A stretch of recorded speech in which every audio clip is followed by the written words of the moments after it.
William Gargan stars as Barrie Craig, confidential investigator.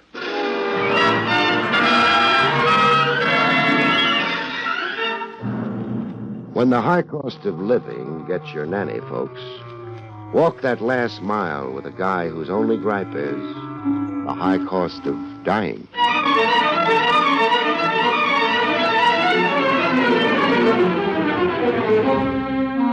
The National Broadcasting Company presents William Gargan in another transcribed drama of mystery and adventure with America's #1 detective, Barrie Craig, confidential investigator.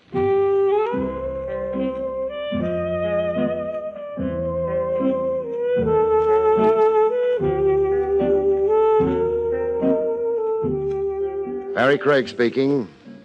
Over the hot stove, winters, while lubricating your tonsils with a hot toddy and wondering how long to spring, freelance operatives pass the time exactly the way barbers, ball players, and bookies pass the time. They talk shop. The toughest case you ever worked, the arch criminals you've met, and the pat alibis you've ripped to shreds. Men will be kids, and you pin a medal on yourself. The medal I always cop off comes when the bragging gets around to the most dough, the most loot at stake in a case. My topper is a modest $40 million. I got the case in the back row of a 40-cent movie house over on 3rd Avenue. A Miss Briggs came looking for me, with an usher behind her throwing a spotlight on me with his flash. Mr. Craig. A tall lady in stiff corsets who looked like somebody's loyal girl Friday paging me. Mr. Craig. Sit down and enjoy a movie, Miss, Briggs. Miss Briggs. I can't stay, thank you. You are Mr. Craig. Red top, handsome though rugged, the outdoor look. Am I describing myself or flattering myself? You're describing yourself, yes. Then I'm Barrie Craig, and that's for sure. Have some popcorn. I must talk to you, but please not here. In the lounge. Gregory Peck will be awfully mad if I walk out on him. Please, Mr. Craig, people are staring. How did you corner me like this? Jake, your elevator man. He said you were always here in the back row, taking your afternoon nap when you weren't busy. Jake, huh? Snake in my bosom. Remind me not to confide in him so much.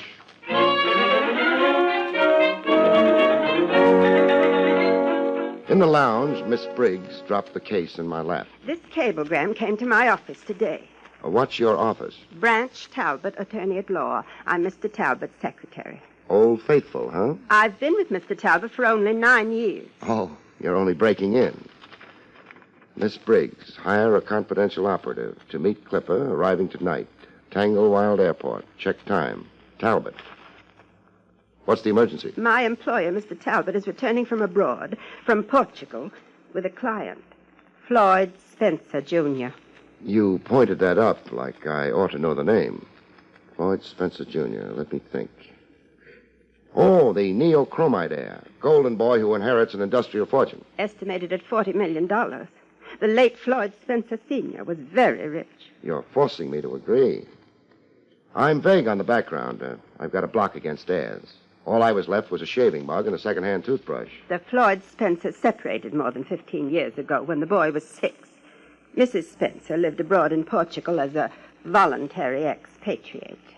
The boy was reared and educated there. And now, with Spencer Sr. dead, she's coming home with Sonny Boy. No. Mrs. Spencer died in Portugal some weeks ago. The boy is coming home. I mean the young man. My employer, Mr. Talbot, has been the Spencer family attorney for a very long time. The Spencer family's now dwindled down to Floyd Jr.? And an uncle, Uncle Stanley, the late Mr. Spencer's brother.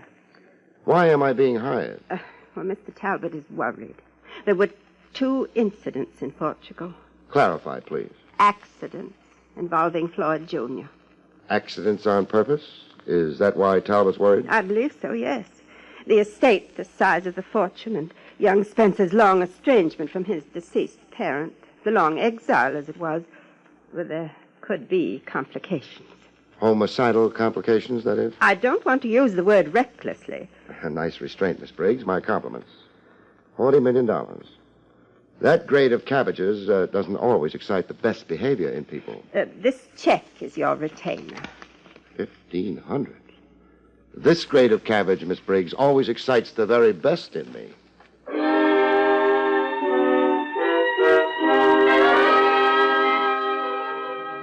Fog lay over the Tanglewild airport like blotches of green and gray paint hanging midair. I waited on the edge of the landing field, close as I could get without risking sudden decapitation.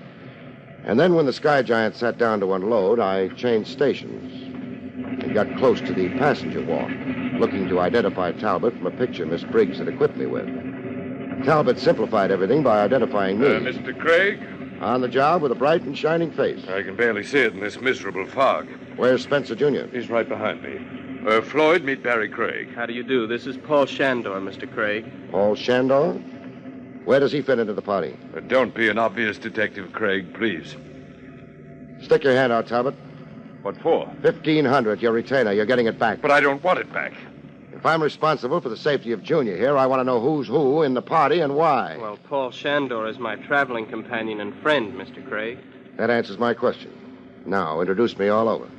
Paul Shandor, Mr. Craig. I'm happy to meet you, Mr. Craig. No offense intended, Paul. I was just being thorough. Oh, I understand, of course. You are Floyd's protector. And I worry about it. Golden Boy here stacks as high as the national debt. We'll wait right here until everybody's off the field and gone.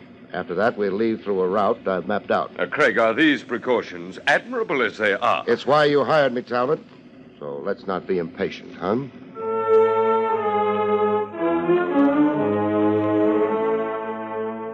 The first pot shot at $40 million commenced as we crossed the field toward a private door in the administration building. The gunner wearing the fog for a shroud. Hit the dirt, everybody, and stay down. Who was it got hit? I did, Mr. Craig. My leg. Your $40 million leg. It's 20 yards to the door.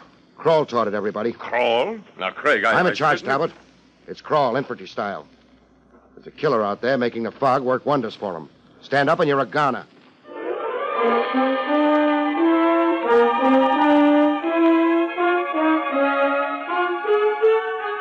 In the administration building, Spencer Jr. got his leg wound cleaned and cauterized and a shot of penicillin to keep bacteria from getting ideas. It's only a superficial flesh wound, the doctor says. Thank the fog for that. And the fog saved Floyd's life, yes, but it also enabled the assassin's escape. If he's escaped. If he... Well, I don't understand. Walk with me, Talbot. I'd mapped out a route, they said. A plan, remember? Yes? An empty field. Then through a private door. Just our party. Once in that door, 2 airport cops were to fall in with us. Stay with us until we climbed into a waiting limousine. That's well enough conceived. If only the assassin hadn't chosen the field itself for an ambuscade. He wasn't always there. He got on the field after the clipper landed and emptied. I don't follow. Oh, in here. I had the big searchlights play over the field before we started across to the administration door. Yes, there were searchlights for a moment. Then 2 blinks, stop, 1 blink, to signal me everything was okay before our party started to cross.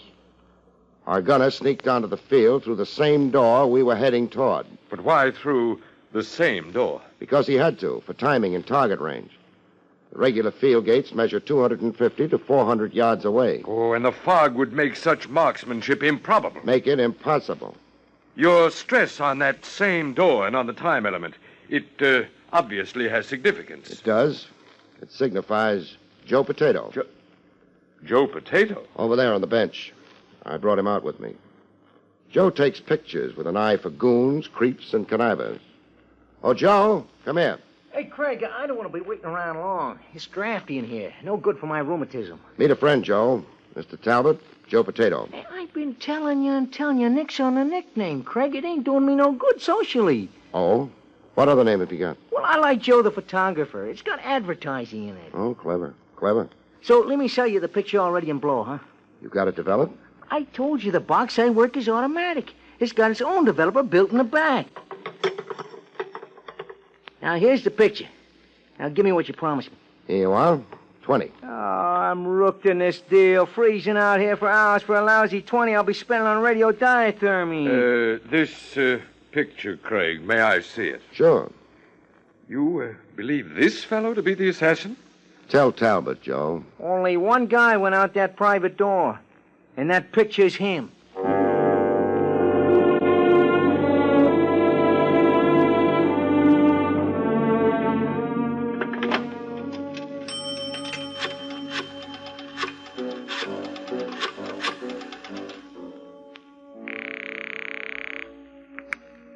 headquarters. Trev Rogers. Speaking. Oh, Barrie Craig. You sound far away. It's Alaska, I hope. Tanglewild Airport, Long Island. Sorry. There's a clipper leaving for Hindustan in an hour. Climb aboard it, Craig, with a one-way ticket. There's a character in balloon pants leaving here for your office in 3 minutes. Joe, the photographer. Joe Potato. He just changed his name. Why are you sending him to me? He's carrying a photograph. A face you see on post office circulars. Check it with your rogues gallery file. What's the rap? Hunting out of season. The game warden's office is in Albany. When you've got something, try phoning me at the Floyd Spencer Estate, Twin Oaks in Southampton. Don't wait at the telephone, Craig. You'll grow a long gray beard. So be a traitor to your police oath. What's one more killer on the loose? Kill it. Craig, I insist. Goodbye now. Craig!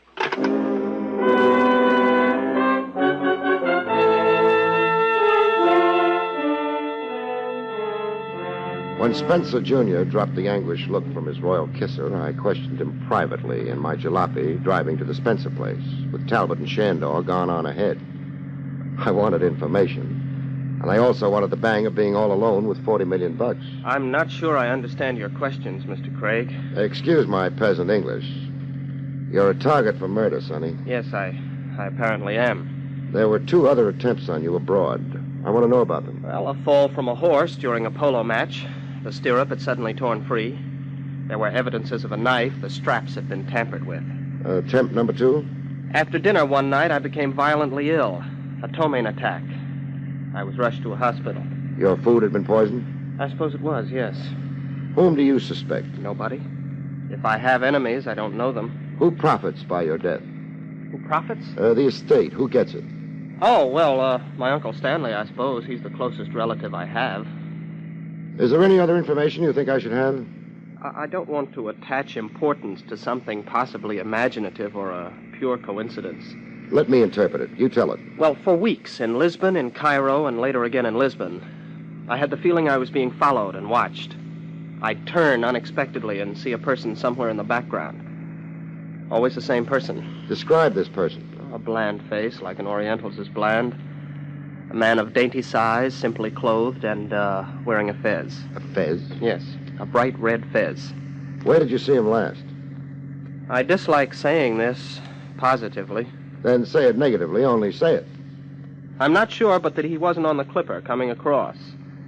There was such a person, a face reminiscent of the man I've described, only... Only? Well, he wasn't wearing the fez. Missing those ditches is like hedge hopping.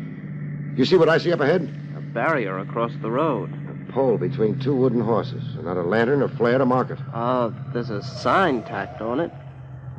Can you make out what it says? Detour, road repairs ahead. The arrow points left. Would a detour left? Yeah.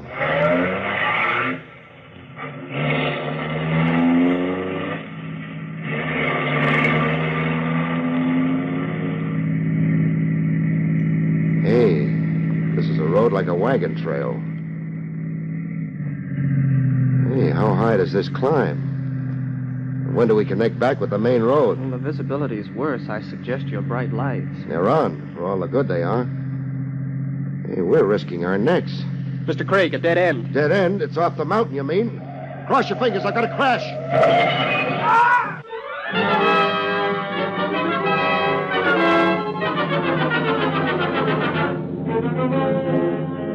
I came out of the concussion worrying about a tooth on the lower gum.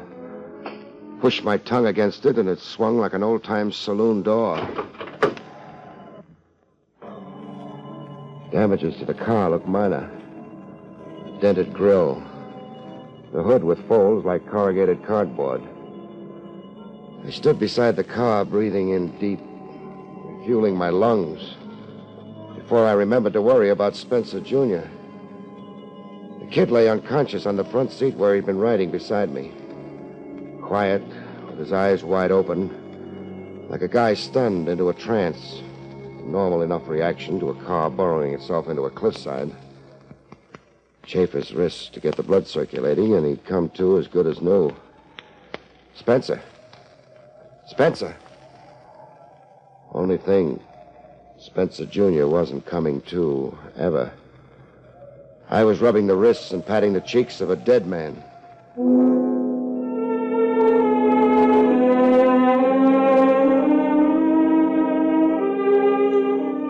determined the cause of death by tracing a trickle running down his cheek. Trickle of blood that bounced off his collar and soaked into his clothes. A head injury over the ear. But it hadn't come from the crash. The real cause of death had a touch of voodoo. Floyd Spencer Jr. had been shot in the head.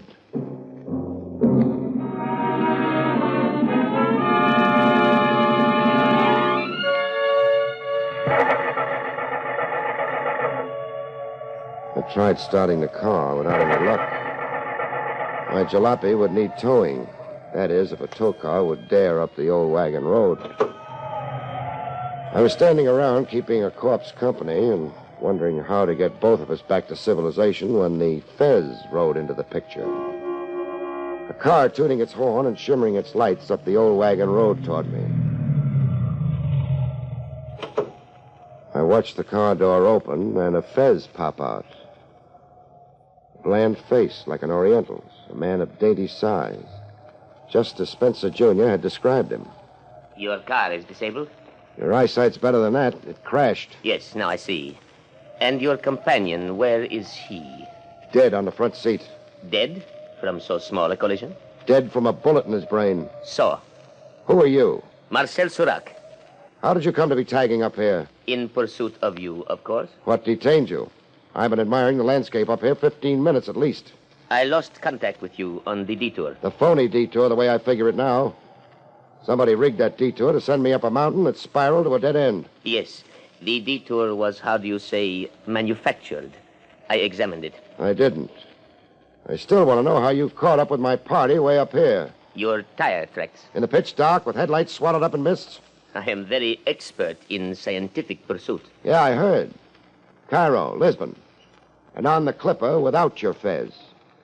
You stayed closer to the late Spencer Jr. than his skin. Why? For the present, I do not care to divulge. Change your mind, mister. The kid was murdered while we both lay unconscious after that crash.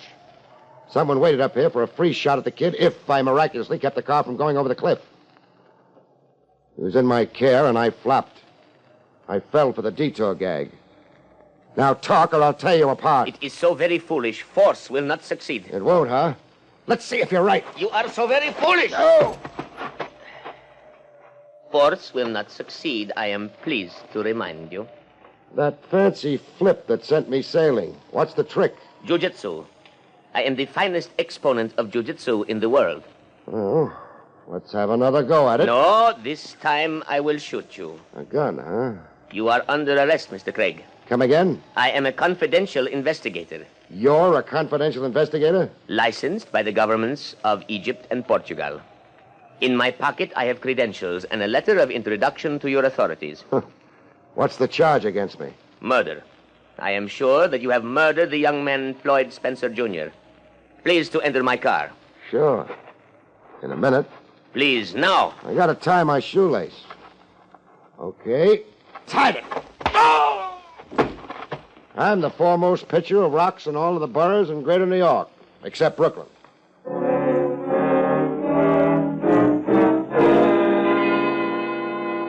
After frisking Surac and studying a flock of papers he kept in what looked like a diplomat's wallet, I turned him over to the New York police, credentials and all. It's an official case now, Craig, of public concern, too big for you to dominate. What's your verdict on Marcel Surac? He is what he says, a confidential investigator. Detailed by whom? The authorities in Lisbon. I've checked by transoceanic telephone. Those two attempts on the Spencer Air were an embarrassment to Portuguese officialdom. As an official gesture, they assigned Surac to watch over the boy, protect him. Perhaps discover who was plotting against him. How is Surac? In Fullersham Hospital, recovering from a broken head. You really beat him. A reflex reaction. He threw a gun on me. Did you identify that picture Joe the photographer brought you? I did. Wally Mavis, a Detroit import. He was a killer for hire. Did you say was? Distinctly. Don't tell me. Mavis was found dead at the foot of a cliff by state troopers. An automobile wreck. Foot of a cliff? You couldn't be referring to the cliff I almost went off. Mavis took the same arranged detour you did. Only didn't have the wheelsmanship at the dead end. Mavis muffed killing Spencer Jr. in the airport fog. So? So his employer shut him up forever. His employer, huh? Trav. Yes. The hired killer, Wally Mavis. Has news of his death gotten out yet? Gotten out? To the press, over the radio, to John Q. Public. Well, no, it hasn't, I don't think. Mavis was identified hardly an hour ago. Keep it like that. Mum, undisclosed. Wally Mavis wasn't shut up. He's in the police hospital. He survived the wreck. I see your scheme. I'm so glad you do. Just don't gum it up, huh?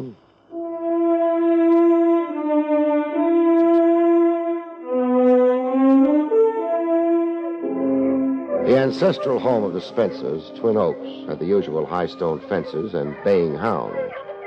Inside, at long last, I got to meet Uncle Stanley.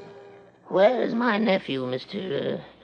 Did you tell me your name now? 3 times. Outside the door, at the door, and in the vestibule. Oh, so you did. You're Mr. Howard. Craig. Well, my nephew was coming with you, the lawyer Talbot said. Now, where's my nephew? In the morgue. The morgue, did you say? I said. He's dead. He was murdered. Oh, now was he? Is that all the reaction? Huh? Oh, what did you say now? I said, where's the reaction? You lost a favorite nephew. Favorite? Oh, the boy was no favorite of mine. I noticed. 15 years in that foreign land and coming home now to steal what belongs to me. Where did you say he is now, did you say, huh? Taking in a movie. Where's Talbot and Paul Shandor? Sitting in the library. The boy's no favorite of mine. 15 years in that foreign land, and now he comes home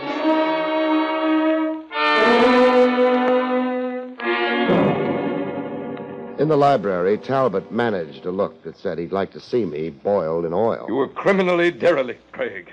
I fell for a phony detour. Young Spencer was entrusted to your charge, and now he's dead. Any excuses don't stand with me. Is that a threat, too? Who engineered young Spencer's murder? Well, how should I know? Try to guess. I'm staying with this case until I nail the murderer, Talbot. Neochromite. What about neochromite? It's the keystone to the entire Spencer fortune. An industrial synthetic more revolutionary than plastics. It's the bellwether of the stock market. Shrewd traders have made fortunes in its market rise. Shrewder traders have made greater fortunes in its market fall. Too complex for me. Where's the motive for murder in neochromite? I'm speaking hypothetically, mind you. Floyd Spencer Sr. kept iron control of neochromite. Spencer control was jeopardized when he died. And Spencer control is over with young Spencer's murder. Is that the idea? Neochromite becomes a free-for-all? Yes. There are literally scores of manipulators who can profit by young Spencer's death. Scores of murder suspects. The stakes are beyond imagination. Suppose now we limit our imaginations to Uncle Stanley. Only hypothetically, mind you. What's Uncle's state of mind? Feeble. You've talked to him. How about his state of energy? Energy? To hire a professional killer, then go it alone and rig a phony detour sign. Then hide out on a mountaintop and fire a bullet into his nephew's brain. It takes energy and zip and muscle. Also some mental coordination. Does old Uncle add up to it? Oh, possibly. He's spry enough, remarkably active, in fact, for his age, and charged with hatred. Hatred? Hatred for the wife and mother who deserted his brother, the late Floyd Spencer Sr. Hatred for the boy come home to usurp a fortune. A nice try, Talbot. Well, what did you say? I said a nice try. Scores of suspects, generally, and a mentally defunct uncle, specifically. A nice try. To make the situation beautifully confused, but it won't work. Just what nonsense is this, Craig? The hired killer. The one knocked off as a precaution because I'd connived a photograph of him. I'm referring to Wally Mavis, brought in from Detroit. He didn't die, Talbot, as scheduled. Therefore? Nice acting. Nice facial control. You'd be an Academy Award bet in pictures if you weren't going to the electric chair. Craig, you've lost your mind. I won't stand here and listen to you. Then you lie here. No! Mavis survived the car wreck. He lived to confess who hired him. The last I heard, Mavis talked 28 pages of police evidence. On page 1, he named you. Mavis named me? He spelled your name out big. He swore you hired him to murder Floyd Spencer Jr.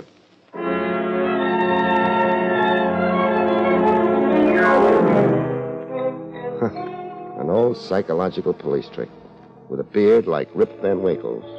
But how it worked. Talbot was too much of an amateur in murder to smell out the trick or hold off from singing out his guilt in a voice that started out baritone and ended falsetto. Trev Rogers motored himself over to Twin Oaks for some postmortems. So Talbot had looted the Spencer estate and was afraid of an accounting. Check. An accounting forced by young Spencer, and Talbot would go to jail. Talbot wanted time, lots of time. He hoped to make good his thefts from the Spencer estate through neochromite. Buy cheap. Profit by the confused market reaction created by the murder of the Spencer ad. Mm-hmm. Buy cheap, then sell high. That's the whole story. Hiring me was a camouflage, a screen to hide behind. Not very clever. In my book, hiring you made Talbot a prime suspect. In my book, too, right from scratch, so let's not brag. Too bad about young Spencer. 21 with $40 million. The whole wide world his for the taking. Kind of a sad end for him. Don't shed tears, Trav, for the wrong corpse. The wrong corpse? Take a gander at this snapshot. I found it on Marcel Serac when I frisked him. Huh. Picture young Spencer's traveling companion, Paul Shander. There's a spitting of rust on your mental machinery, Lieutenant. Say, wait a minute. Uh-uh. Paul? Yes, Mr. Craig. Marcel Serac wasn't interested in a Paul Shandor. His assignment was Floyd Spencer, Jr. Yes, of course. I guess this snapshot Serac carried on him to be Floyd Spencer, Jr. As a matter of fact, I guess you to be Floyd Spencer, Jr. Yes. I am Floyd Spencer. You changed identities with Paul Shander? Yes, in Lisbon, before Mr. Talbot's arrival. It was Paul's idea to cheat cheaters, he said.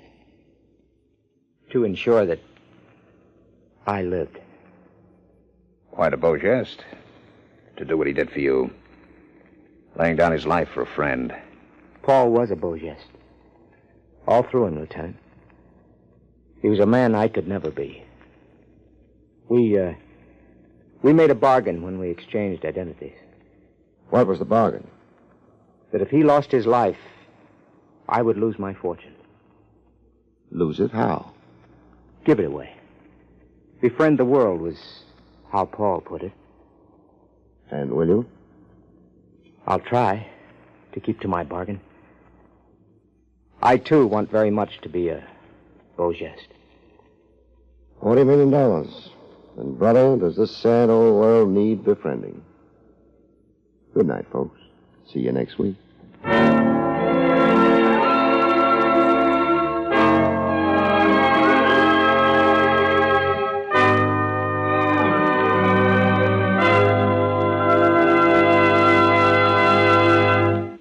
You've been listening to William Gargan in another exciting transcribed mystery drama from the adventures of Barrie Craig, confidential investigator.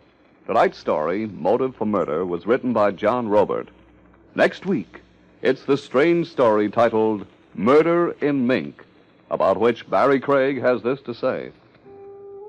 Next week, I meet a girl who has lost a mink coat, a man who has lost his head, and a corpse which has lost its life. See you next week, folks.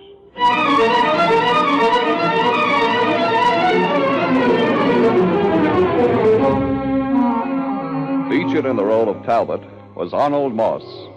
Barrie Craig, starring William Gargan, was under the direction of Hyman Brown. This is Don Pardo speaking.